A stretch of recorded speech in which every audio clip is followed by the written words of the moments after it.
අයිබෝවන්. අද අපි බලමු ජංගමේදුම් ලෝකයේ ටිකක් සංකීර්ණ ඒත් හරිම වැදගත් පැත්තක්. ඒ කියන්නේ Android app testing ගැන. ඇත්තටම හිතන්නකෝ එකම ඇප් එකක් කොච්චරනම් අර ෆෝන් වර්ග OS versions screen sizes වල වැඩ කරන්න ඕනේද? හරියට හරි. නිකන් network conditions පවා බලපානවනේ. ඉතින් මේ Android පරිසරයේ තියෙන අද පුදුම විවිධත්වය නිසාම එක ඇප් එකක් හැමතැනම හරියටම වැඩ කරයි කියලා කියන්න අමාරුයි නේද? අමාරුයි නෙවෙයි. ඒක තමයි ලොකුම අභියෝගය. Samsung එකකේ වෙනස් වෙන්න පුළුවන්, Pixel එකකේ වෙනස් වෙන්න පුළුවන්, සමහර විට පරණ version එකක ඊටත් වඩා වෙනස්. ඉතින් testing කියන්නේ අනිවාර්ය දෙයක්. ඒක තමයි. ඉතින් අද අපේ මේ ගැඹුරු විමසුම හරියටම මේ Android app testing වල මූලික කාරණා ගැන කතා කරන්නයි. අපි මේකට මේ ජංගමයදුම් සංවර්ධනය ගැන දේශන සකාන් ටිකක් තමයි පාවිච්චි කරන්නේ. අපේ අරමුණ මේ apps දෝෂණයතුව user බලාපොරොත්තු වෙන විදිහට වැඩ කරනවා කියලා සහතික කරගන්න ඕන testing process එකේ අර ඇයි මොනවද කරන්න ඕන කොහොමද කරන්නේ කියන ටික පැහැදිලිව තේරුම් ගන්න එක. හරි. එහෙනම් අපි පොඩ්ඩක් මේක ගැඹුරට බලමු නේද? අනිවාර්යයෙන්ම. මුලින්ම කිව්වොත් මෘදුකාංග පරීක්ෂාවක් කියන්නේ හරිම සරලව ඇප් එක අපි හිතන විදිහට වැඩ කරනවද බලන එක. ඔව්. ඩෙවලොපර් ලියකෝ කෝඩ් එකේ ලොජික් එක හරිද අපි බලාපොරොත්තු වෙන ප්‍රතිඵල එනවද අන්න ඒක. සරලවම කිව්වොත් මේක වෙදද කියලා අහන එක. ඒත් ඉතින් Android වලදී අර විවිධත්වය නිසාම ඒ ප්‍රශ්නෙට උත්තරේ හොයන එක ටිකක් විතර සංකීර්ණයි. ඔව් ගොඩක් සංකීර්ණයි. එතකොට ඇප් එකක් එළියට දාන්න කලින් මේ ටෙස්ටිං වැඩේට කොහොමද ලෑස්ති වෙන්න ඕන? මොනවද අනිවාර්යයෙන්ම බලන්න ඕන දේවල්? හරි. හොඳ තැනක් එක පළවෙනි දේ තමයි පර්යවේෂණය. පර්යවේෂණය. ඔව්. ඒ කියන්නේ අපේ ටාගට් යූසර්ස්ලා එයාලා වැඩියෙන්ම පාවිච්චි කරන්නේ මොන වගේ ෆෝන්ස්ද? මොන Android versions ද? ඒක හොයාගන්න ඕන. තේරුණා. අපේ ඇප් එක පාවිච්චි කරන්න ඉඩ තියෙන අය ගැන හොයලා බලන එක. හරියටම. ඊට පස්සේ ඒ හොයාගත්ත දේවල් අනුව ටෙස්ට් බෙඩ් එකක් හදාගන්න ඕන. ඒ කියන්නේ අපි ටෙස්ට් කරන්න තෝරගන්න devices OS versions මොනවද කියලා තීරණය කරලා අන්නේ පරිසරය හදාගන්න එක. ඒ කියන්නේ ලෝකේ තියෙන හැම ෆෝන් එකකම හැම version එකකම ටෙස්ට් කරන්න බෑනේ. ප්‍රමුඛතාවයේ දීලා තෝරගන්න වෙනවා. අනිවාර්යයෙන්ම ප්‍රමුඛතාවය දෙන්න වෙනවා. ඊට පස්සේ පැහැදිලි ටෙස්ට් ප්ලෑන් එකක්. Test plan. ඔව් ටෙස්ට් ප්ලෑන් එකක්. මොනවද ටෙස්ට් කරන්නේ, කොහොමද කරන්නේ, කවුද කරන්නේ, බලාපොරොත්තු වෙන රිසල්ට්ස් මොනවද වගේ හැමදේම ඒකේ තියෙන්න ඕන. හයි. ඒකම අර ඔටෝමේෂන් ටූල්ස් ගැනත් හිතන්න ඕන. ඒ කියන්නේ හැමදේම මැනුවල් කරනවද නැත්නම් සමහර දේවල් විශේෂයෙන්ම රිපීට් වෙන ඒවා ඕටෝ කරනවද? ඒක එෆිෂියන්සි එකට ගොඩක් බලපානවා. එතකොට මේ හොඳම භාවිතයන් කියලා දේවල් තියෙනවනේ best practices දේශන සටහන් වල තිබුණා බීටා ටෙස්ටිං ගැන. ඒක වැදගත්ද? බීටා ටෙස්ටිං කියන්නේ ඇත්තටම හරිම වටින දෙයක්. ඇප් එක ඔෆිෂියල් රිලීස් කරන්න කලින් තෝරගත්ත නියම යූසර්ස් ටිකකට දෙනවා පාවිච්චි කරන්න. එයාලගෙන් ෆීඩ්බැක් ගන්නවා. මේකෙන් අපිට අර ලැබ් එකේදී හොයාගන්න බැරි වුණ ප්‍රශ්න යූසර්ස්ලට පාවිච්චි කරද්දී දැනෙන අපහසුතා usability issues වගේ දේවල් අල්ලගන්න පුළුවන්. නැකැලේ සබයාලෝකකෙන් ස්ටිකක් වගේ. හරියටම. ඒ වගේම තමයි අර connectivity. ඒ කියන්නේ විවිධ network conditions යටතේ ඇප් එක කොහොමද වැඩ කරන්නේ කියලා බලන එකත් හරිම වැදගත්. අර කලින් කතා කරපු manual ස්වයංක්‍රීයද කියන එක ගැන මොකද හිතන්නේ? හැම දෙයක්ම ඕටෝ කරන්න බැරිද? බෑ. එහෙම කරන්න බෑ.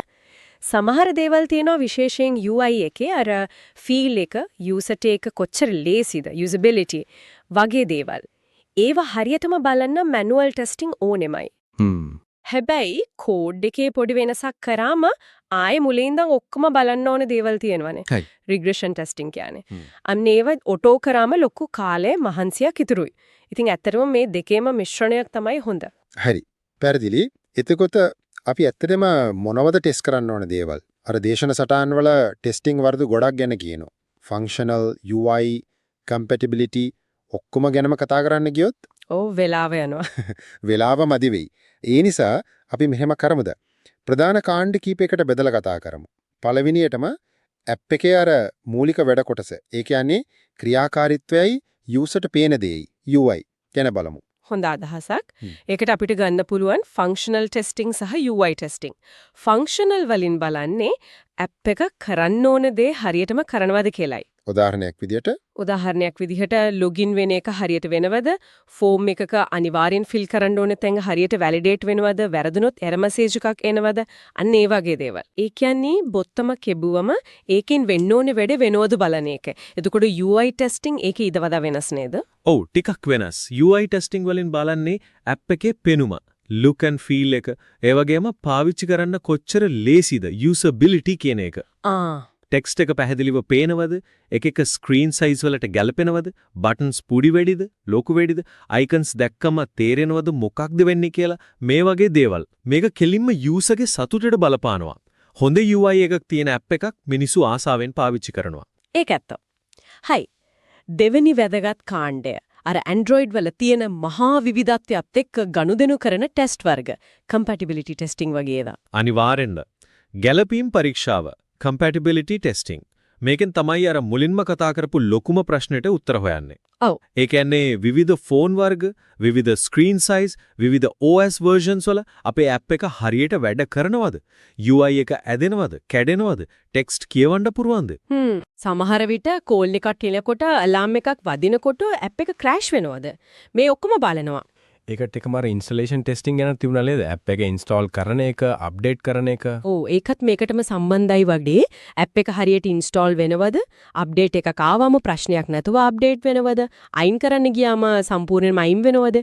මේවා පොඩි දේවල් වගේ පෙනුනට පළවෙනි ඉම්ප්‍රෙෂන් එකට හරි වැදගත්. හරි. ඊළඟට ඇප් එක තනියම වැඩ කරනවා වගේම අනිත් දේවල් එක්ක සම්බන්ධ වෙලා වැඩ කරන විදිය. ඒ කියන්නේ ඉන්ටර්ෆේස් ඉන්ටිග්‍රේෂන් ටෙස්ටිං. ඔව්. දැන් කාලේ ඇප්ස් වැඩි හුදකලාව වැඩ කරන්නේ නෑනේ. නෑ. කැමරාව පාවිච්චි කරනවා, GPS ඕන වෙනවා, සමහර විට පේමන්ට් කරන්න වෙනවා, වෙන සෝෂල් මීඩියා ඇප් එකකට ෂෙයා කරන්න ඕන වෙනවා. ඔව්. ඉතින් මේ ඉන්ටිග්‍රේෂන් ටෙස්ටිං වලින් බලන්නේ අන්නේ සම්බන්ධතා. ඒ ඉන්ටිග්‍රේෂන් පොයින්ට්ස් හරියට දෝෂයක් නැතුව වැඩ කරනවද කියලායි. සම්පූර්ණ ෆ්ලෝ එකක් end to end වැඩ කරනවද කියලාත් මේකෙදි බලනවා. දැන්නෙමු ඇප් එකේ performance එකටයි reliability එකටයි. ඒ කියන්නේ කොච්චර හොඳට කොච්චර ස්ථාවරව වැඩ කරනවද කියන එකට. මේකට අයිති වෙනවා performance testing සහ network testing වගේවා නේද? හරියටම performance testing මේකෙන් බලන්නේ ඇප් එක කොච්චර වේගවත්ද, කොච්චර කාර්යක්ෂමද, කොච්චර resources memory battery පාවිච්චි කරනවද කියන එක. විශේෂයෙන්ම අර stress conditions යටතේ ෆෝන් එකේ මෙමරි එක අඩු වෙලාවක බැටරිය බහින්න ඔන්න මෙන්න තියෙද්දි එකපාර යූසර්ස්ලා ගොඩක් ඇවිල්ලා ඇප් එකට බරක් දානකොට ඒ වෙලාවට ඇප් එක කොහොමද හැසිරෙන්නේ? ක්‍රෑෂ් වෙනවද? හෙමින් යනවද? ඔව්.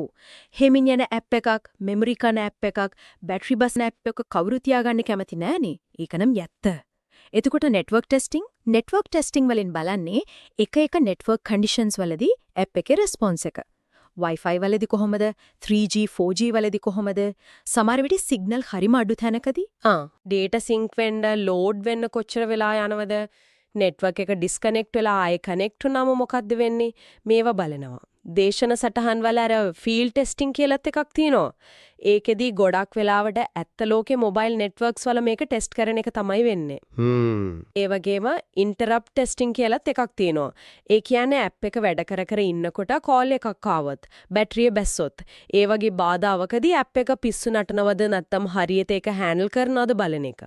ඔක්කොම වැදගත් දේවල්. අන්තිමට ඒත් ගොඩක් වැදගත් security testing. ආරක්ෂක පරීක්ෂාව. අනිවාර්යෙන්ම අද කාලේ data security කියන්නේ අතිශයින්ම තීරණාත්මක දෙයක්. ඔව්. ඉතින් security testing වලින් බලන්නේ අපේ app එක කොච්චර දුරට ආරක්ෂිතද කියලයි. unauthorized access වලින් data leak වෙන එකෙන් මේ වගේ ආරක්ෂිතද? කොහොමද ඒක බලන්නේ? data එහා මෙහා යවනකොට encryption හරියට වෙනවද?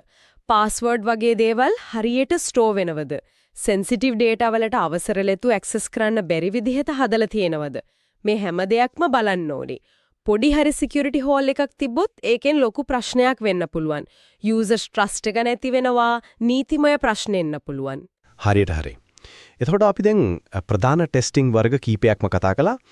functional සහ UI, compatibility, integration, performance සහ network සහ security. මේ ටික තමයි මූලිකවම බලන්න ඕනේ. මේවා කරන්න උදව් වෙන tools ගැන පොඩි කතාවක් කියන්නේද? Appium Espresso වගේ. ඔටෝ ටෙස්ටිං වලට උදව් වෙන ටූල්ස් ගොඩක් තියෙනවා. ඒකම මේ ටෙස්ටිං ඔක්කොම කොහොමද ඕගනයිස් කරගන්නේ කියන එකට ටෙස්ටිං පිරමිඩ් කියන concept එකත් හරි වැදගත්. Testing pyramid. ඔව් පරීක්ෂණ පිරමීඩය. මේකෙන් කියන්නේ අපි වැඩිම අවධානයක් දෙන්න ඕන පිරමීඩේ අඩිය වගේ පොඩි වේගවත් යුනිට් ටෙස්ට්ස් වලට කියලා. යුනිට් ටෙස්ට්ස්. ඔව් ඒකක පරීක්ෂණ. මේ වයින් කෝඩ් එකේ හරිම පොඩි කෑලි, ෆන්ක්ෂන්ස් වගේ දේවල් හරියට වැඩ කරනවද කියලා තනියම බලනවා. මේවා හරිම වේගවත්. පිරමීඩියෙන් කියන්නේ මේ වගේ ටෙස්ට් තමයි වැඩිපුරම 67ක් විතර තියෙන්න ඕන කියලා. ඒ කියන්නේ බේස් එක ශක්තිමත් වෙන්න ඕන. හරියටම. ඊළඟට පිරමීඩේ මැද හරියේ 20ක් විතර තියෙන්නේ ඉන්ටිග්‍රේෂන් ටෙස්ට්. ඒ කියන්නේ අර පොඩි කෑලි කීපයක් එකතු වෙලා එකට වැඩ කරන විදිහ බලනවා. උඩම පිරමීඩේ තුඩේ 10ක් විතර තියෙන්නේ end-to-end ටෙස්ට්. මේවයින් තමයි සම්පූර්ණ යූසර් කෙනෙක් ඇප් එකේ කරන ගමනක් workflow මුල ඉඳන් අගටම ටෙස්ට් කරන්නේ. මේ පිරමීඩ විදිහට හිතුවම ටෙස්ටිං process එක ගොඩක් efficient වෙනවා. Android Studio වලත් මේකට support එකක් තියෙනව නේද? අර Android test සහ test කියන folders දෙක ගන්න තිබුණා.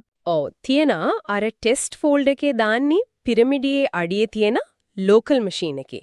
ඒ කියන්නේ phone එකක් නැතුව දුවන්න පුළුවන් unit tests. Android test folder එකේ දාන්නේ phone එකක් හරි emulator එකක් හරි මත දුවන්න ඕන test. ඒ කියන්නේ integration test සහ end-to-end tests. JUnit කියන එක තමයි මේව ලියන්න ගොඩක් වෙලාවට පාවිච්චි කරන්නේ. මේ ස්ට්‍රක්චර් එක පිරමිඩ concept එකත් එක්ක හොඳට ගැලපෙනවා. නියමයි. එහෙනම් අපි අද ඇත්තටම Android app testing ගැන ගොඩක් ගැඹුරට කතා කළා. ඇයි මේක මෙච්චර වැදගත් කියන එකේ ඉඳලා මොනවාද බලන්න ඕන ප්‍රධාන වර්ග, ඒ වගේම මේක ස්ට්‍රක්චර් කරගන්න විදිහක් අර පිරමිඩය දක්වා.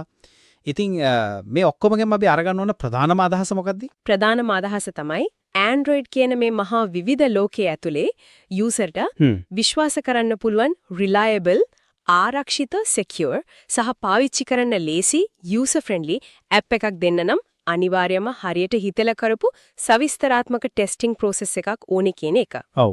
හොඳට ටෙස්ට් කරනවා කියන්නේ අන්තිමට හොඳ quality app එකක් හදනවා කියන එක. ඒක userට වගේම developerටත් හොඳ ආයෝජනයක්. හොඳට පැහැදිලි කළා. අපි අද මේ සාකච්ඡාව ඉවර කරමු අර හිතන්න පොඩි දෙයක් එක්ක. අපි කතා කළා ඇප් එකේ ෆන්ක්ෂන් කරන විදිහ, security එක වගේ දේවල් ටෙස්ට් කරන හැටි.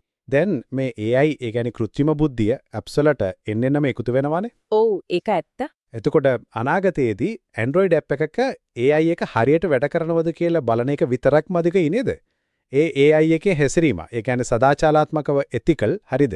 කාටවත් පක්ෂපාතී නැතුව unbiased වැඩ කරනවද කියලා බලන්න අපේ ටෙස්ටිං ක්‍රම කොහොම වෙනස් වෙන්න ඕනේ කියලා හිතන්න වටිනවා නේද? ඒක නම් හරිම වැදගත්. අනාගතය ගැන හිතන්න පොළඹවන ප්‍රශ්නයක්.